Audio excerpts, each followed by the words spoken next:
It's a great day. My name is Shay Brown, the Happy Entrepreneur, and welcome to the Happy Entrepreneur Show, the #1 business development and revenue focused late night show in the country where we're on a mission. And our mission is to empower. Our mission is to inspire. And really, our mission at the end of the day is to provide you, the entrepreneur, that's right, you, with all of those resources that are necessary to execute that big vision you have for the people you were called to serve. And today, in the building, we have the one and only James Brown. What's going on, James Brown? How are you? Welcome to the Happy Entrepreneur Show. Thank you so much. I'm doing absolutely fantastic. Thank you for the opportunity to be here, to share with this audience. Can't wait to get engaged and hear from the great Shay Brown. We must be related.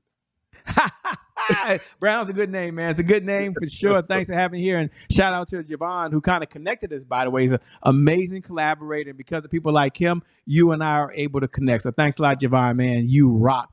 Now, folks are reading your bio below. And we're going to get into this topic that's kind of confusing to me, but you're going to break it down. But they're looking and saying, Shay, this guy is like the head of the XCHANGE ZONE with a big X. Right. So before we get started, what in the LL Cool J is XCHANGE ZONE, and what's its mission, purpose, and objective, so we can all be on the same page as we get ready to get started?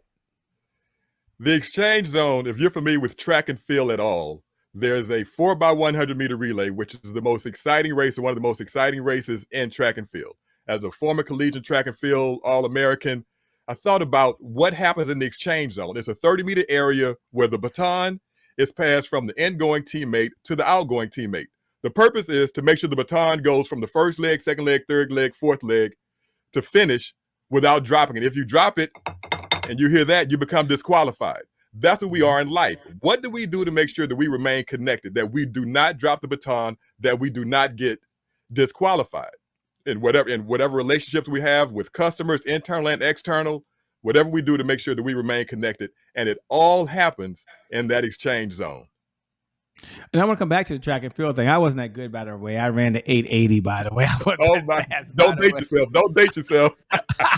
Hey, it's okay. I'm still here. So I always tell my sons, I've been your age, but you ain't never been mine. Okay. I want to remind them of that. But in all seriousness, they're looking at our topic of discussion. There are folks who are tuning in right now, and they're saying, okay, Shay, it says rhythm and rhyme for revenue. That's right, revenue relationships. Right. Talk about what does the title mean, so we can understand that, and why should folks tune into the conversation we're about to have? We are created to be relational. Even the most introverted of us still wants to have relationships. Relationships is what we do. It's who we're made of. COVID proved how much we wanted and needed relationships. The isolation hurt a lot of people. But in what we're doing, the relationships, we talk about what a relationship is, just the ability to connect, just staying connected. Two or more objects, people's concepts connected. The revenue is what we're about. We're in business. And as a friend said, if you're not making money, you have a hobby. So how do you make that relationship revenue? Well, it's done by two things: the rhyme, which is communication, and then the rhythm, which is the beat. Each relationship we have has its own unique cadence, its own unique beat. And we have to recognize and pay attention to what that rhythm is and where it is. And if it changes, then we have to adjust. And communication, are we communicating properly? Are we communicating effectively? Are people hearing what we're saying? That's how that funnel goes. If you communicate, if you pay attention to the beat of the relationship, the revenue comes, because relationship is all about being, get away from the transaction, but be more relational. I know that was a mouthful in that. No, that was perfect. I love it, but I'm curious. First, we'll slow down, then we'll speed up. Okay. Why do folks struggle with communication today? I mean, it seems to me, I speak English, you speak English. I know this might be a crazy question, but I want your view on the world. Why, and where we are in history and time today, why do we still struggle with communicating our thoughts, our ideas, our beliefs to someone else when we're all speaking the same language? Like, what's the big barriers these days? A lot of us, there's a difference between hearing and listening. Listening is perceiving sound. No, hearing is perceiving sound. Listening is a conscious effort to understand what is being said, trying to make sure that you understand. And then we're now become so accustomed to sound bites that you need to be able to say what you need to say it quickly, say it so I can understand it. But let's sit down and engage each other. Let's build a relationship. Let's see what I can do to be a resource for you. You might be able to be a resource for me. One of the books I was rereading, The Power of Who, says we have access to 1 million people. You know 100 people, and they know 100 people, and we're one relationship, one call, one communication away from getting whatever it is we need. But to answer your question, it's people are so in such a rush.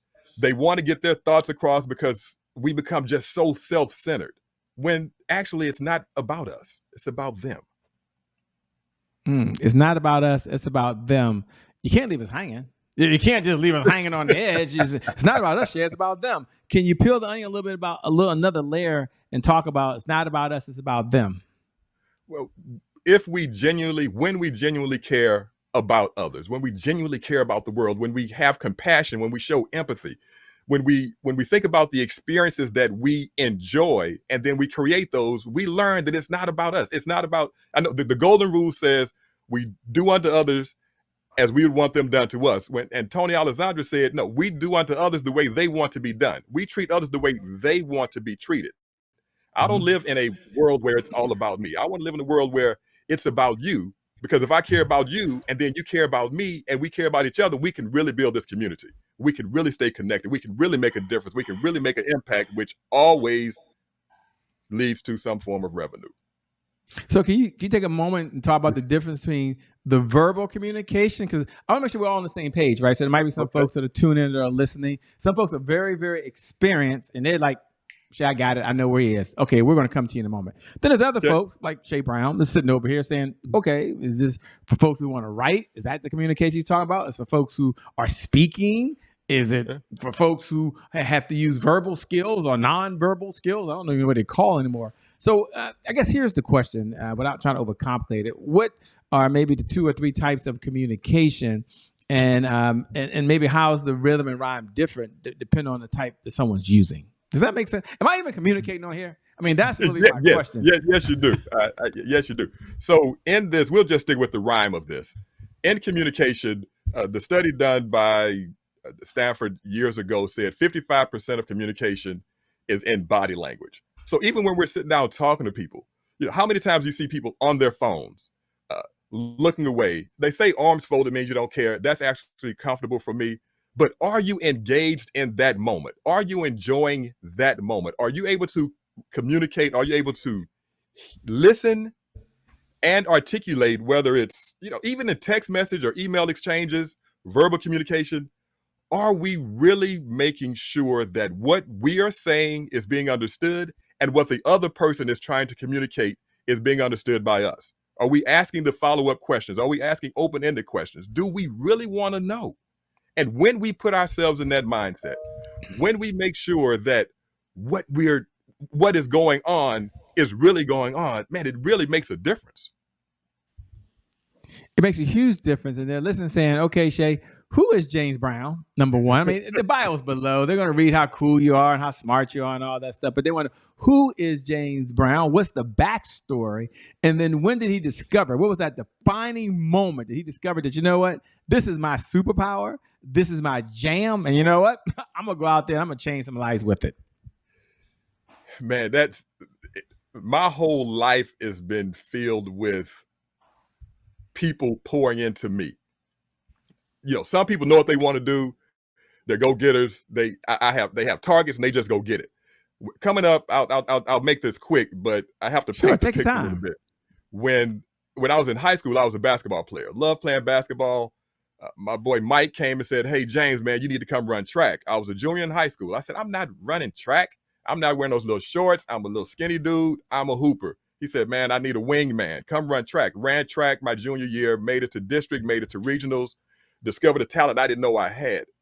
And Coach Curley and Coach Carlisle, who were my basketball coach and track coach respectively, had a meeting unbeknownst to me. They called me in and said, hey, James, you're good at basketball. If you run track, you can write your ticket. You can get a scholarship. So I go home, tell dad, he throws my basketball shoes away. So track ended up getting college paid for me. Went on to become All-American, World Championship trials, had some accolades that the older I get, the more I really appreciate them now. After college, I went to work for the Convention Bureau in Houston, and I started in accounting. And I'm looking in accounting, and I started looking at the expense reports. I said, what do those people do? the salespeople. So I'm like, I want to go to sales. Who goes from accounting to sales? Not very many people at all. But that was something I wanted to do because my controller said, you're a social butterfly. Got to sales, had a client who said, James, we have a meeting with you every week. Not because you're smart, but we just like to put you on speakerphone. Do you do voiceovers? Again, somebody's throwing into me. I didn't know this even existed. I said, what is voiceover? She said, you go find out and get back to me. But people with voices like yours get paid to use it. Discovered voiceover, went to classes, did demos, found all that. And then I had a coworker who said, can you MC this lunch for me? I don't like being on stage. Everybody knows you. You have a great voice. And I introduced a speaker who passed several months ago named Dr. Rod Pennington. And this is about the time of my life. I'm like, what's next for me? What does James's life look like? And he told me at that meeting, he said, after the luncheon, he said, James, I don't know who you are. I don't know where you've been. Son, you belong on stage. I've spoken all over the world, and your command of the stage, your ability to introduce me, that was one of the best introductions I've ever had in my life. Let's have coffee and talk about you being a speaker. While he's talking to me, my phone is vibrating. I didn't look at it until after I was finished engaging in our conversation. It was a client friend of mine named Monica who said, hey, JB, we need to go sit down and talk about you being a professional speaker. That might be something you need to look into. So that's how I've gotten to where I am. You know, we're still building the business. We're still growing. We're still blowing. We're trying to impact lives. We're trying to build relationships and share it with the world. So once you decided this was something that you were doing really, really well, when did you decide you want to teach it to other people? Because, you know, this is something you can keep to yourself, but understand that you're on a mission to help folks understand there's a rhythm and there's a rhyme when they are communicating. And the analysis that you used earlier, which was spot on, which was track and passing the baton.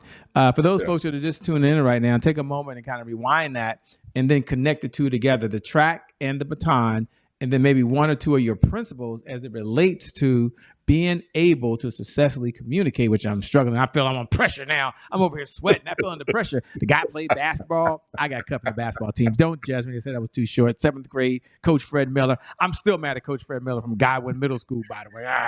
Should have made that team. But anyway, and he ran track. So, you know, now the guy's a communicator, you know. So so here's the question in all seriousness. What are 2 or 3 of your principles that you use from the track analogy that anyone listening right now could use to be a more effective communicator? I know it's kind of unfair, but next 2 or 3 minutes, if you can share that, then all of you lean forward because you could take one of these skills or one of these principles or one of these philosophies that James has, and you can immediately start applying it and be more effective for the rest of your life. Well, we understand in track that, as discussed earlier, the goal is to get this baton around without dropping it. When we drop it, we become disqualified, which means you cannot finish. So we become disqualified when we communicate with customers all the time because we want to give them what we want them to have and not what they're asking for. We become disqualified in our personal relationships because we make it all about us. The story I went through, the last one, was about relationships I had with people who were able to put things or see things in me that I didn't even know existed. And so that's why I want to share with the world, because I know, recognize, and fully understand that it's not about me. I didn't get where I am by myself. Again, there are some people who just know from birth, this is what I want to do. This is what I'm going to do. I'm going to do it. That wasn't me. And so what I want to help people understand that each relationship that we have has its own unique DNA, its own unique fingerprint, just like we have. And when it changes, and we don't adjust, then it's just like dropping the baton. What happens if the first leg is coming in, something happens and it doesn't go as planned? The second leg has to adjust, or the first leg has to adjust, or they both have to adjust, because when the adjustment is not made, the baton is dropped. When the baton is dropped, you are disqualified. When you're disqualified, it's over. We do not ever want to become disqualified in our communication skills. That's why we have to recognize what's going on and then make the adjustment to make sure that we remain connected. Make the adjustment to remain we are connected. So well said. First of all, thanks so much for sharing, by the way. This is super powerful, and I believe communication is the number one skill that we all need. Not only be successful in business, but successful in a marriage, successful in a relationship, successful just communicating with anyone and getting anything done, right? At the end of the day, you have to be able to do this. They're curious. man, Shay, this guy's got all the weather, all together. I mean, he's had no problems in his life. Check this out, man. Played basketball, man. Ran track, man. Was doing accounting, man. Had a full scholarship. I mean, Shay, is there ever a time that something didn't go right in his life, and it was just a complete failure, bad decision, whatever it may be? And then, how did he bounce back from that? Or did he ever get on stage and say the wrong thing? I mean, we have no idea, but I guess in a transparent moment, you can pass if you want. But it was a time where things just wasn't right. You got hit with the punch you didn't see coming in. If you don't mind sharing with the audience, and how did you bounce back, man? Well, I'll give you a couple. One of the ones that I go back to, my very first college track meet indoor. Now I'm from Houston, so we didn't run indoor track in high school. My very first college track meet, getting ready to run the 4x400 meter relay. I'm first leg, and it's on a 200-meter bank track. The track goes up, comes down, it's wood. You hear it, you know, the announced runners take your mark, it said boom. So you run the first lap in your lane. The second lap, you break so everybody's together. Man, I'm running, we're getting it.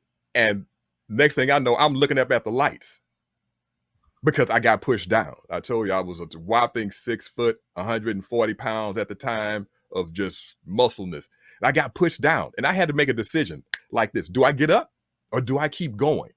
Do I get up or do I stay down? And I had to make a choice. I have to get up because, again, it's not about me. I had 3 teammates. I had coaches. I had family. I had transportation people we had been working on this since September. So what is it like? So I've taken that same approach in life. Have I gotten knocked down? Absolutely. Have I missed the mark? Absolutely. Have I said the wrong thing in the wrong situation?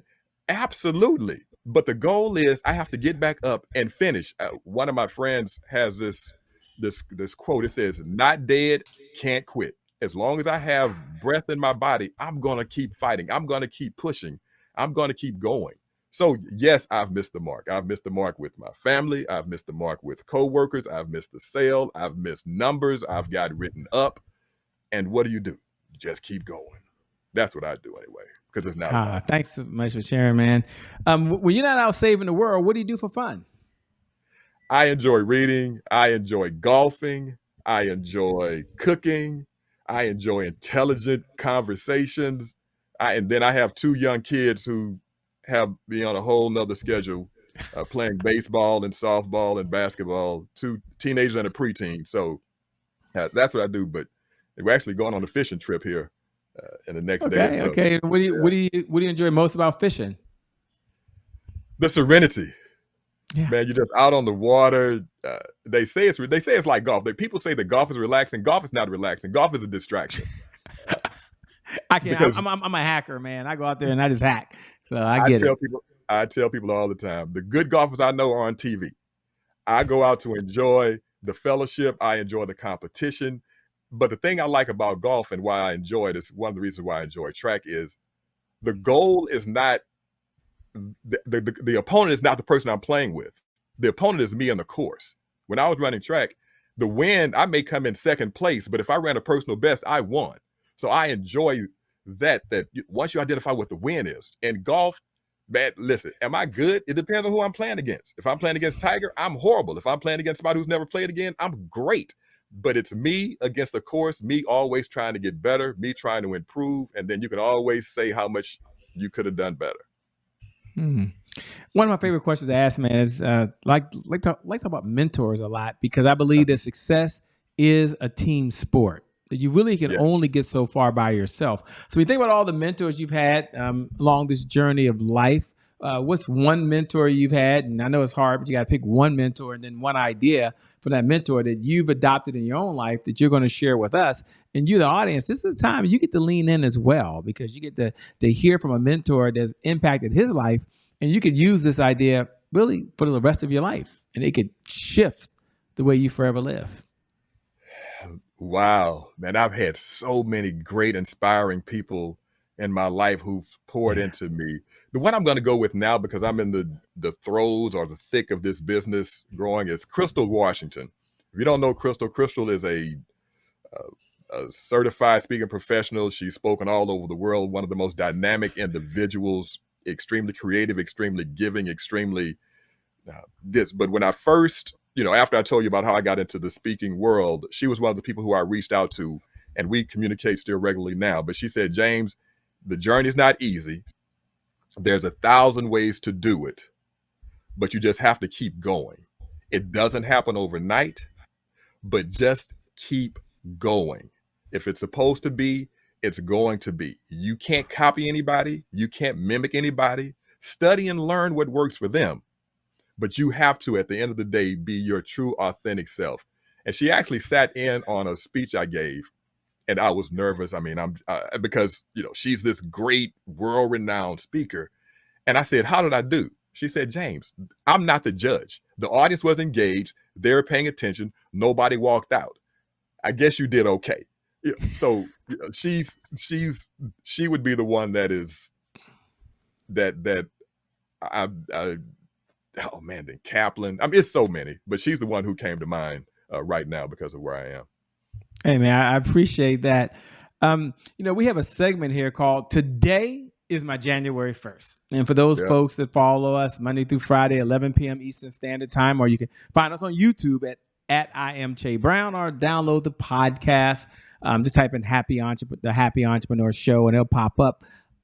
This is the segment that you get to say that, right? You wait till once a day to say today. Today is my January 1st. And for all the new folks who are tuning in for the very first time, welcome, welcome, welcome. We're so glad to have you as part of the family. Today is my January 1st, represents a fresh start. It represents a do-over. It means our past no longer equals our future. That today, in fact, is your January 1st. Happy New Year. Happy New Year. Doesn't that just feel good? Doesn't that just feel good? Yes, so my question over to James Brown is that when you hear those words, today is my January 1st, what do you hear? And then what was one of your January 1st moments?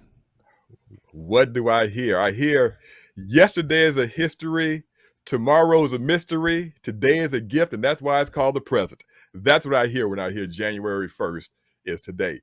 Mine happened, I told you, as I stated, in March or April of 2017, when at one moment, at one day, at one event that I showed up at and was engaged, that two people had the same thing to say to me about me that changed the trajectory of my career. I told you, I spent 20 years as a destination marketing organization. Of those 22, I spent 20 in sales as a business development manager. And this is not something that I thought that I would be doing, being a speaker, being able to share with audience, being able to collaborate with people such as yourself and the Happy Entrepreneur Show. So that moment, that marked time changed the game for me and helped me to get where I am now. Yeah, I love it, man. Said so well. How can folks best connect with you? And then I guess I'll do reverse order. What type of clients is your firm taking on now? And if you're taking on any clients? And then number two, how can people best connect with you? So we do work with sales organizations, whoever's in sales, whoever's in customer service, whoever needs help with building, establishing, committing to relationships. So relationships is what we do. Not the Steve Harvey, save your life relationships, but business relationships. And then I also work with not professional speakers, but professionals who want to become better at speaking. How do you deliver your message? How do you set that up? So you can find me I'll give you my email address first, James at jamesbrownjr360.com. My website is not EX, the XCHANGEZone.com. THEXCHANGEZONE.com. You can call me 713-504-4590.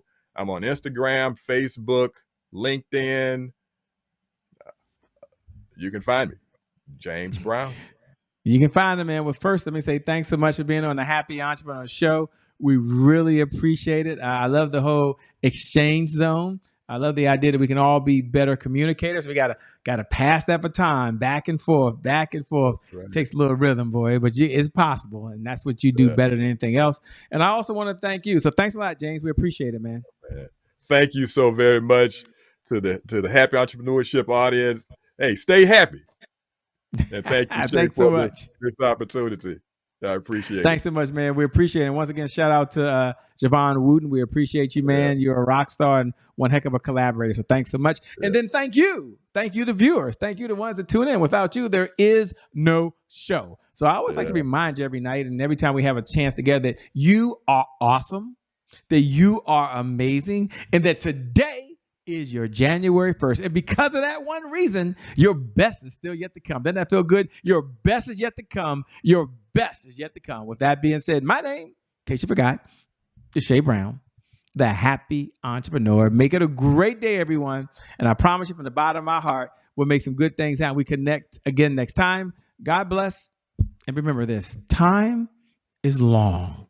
Life, on the other hand, is very, very short. So you got to live in that moment.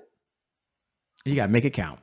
God bless and we out. Peace. Thanks a lot, James. We out of here, man. Peace, everybody. Talk to you later. Bye-bye.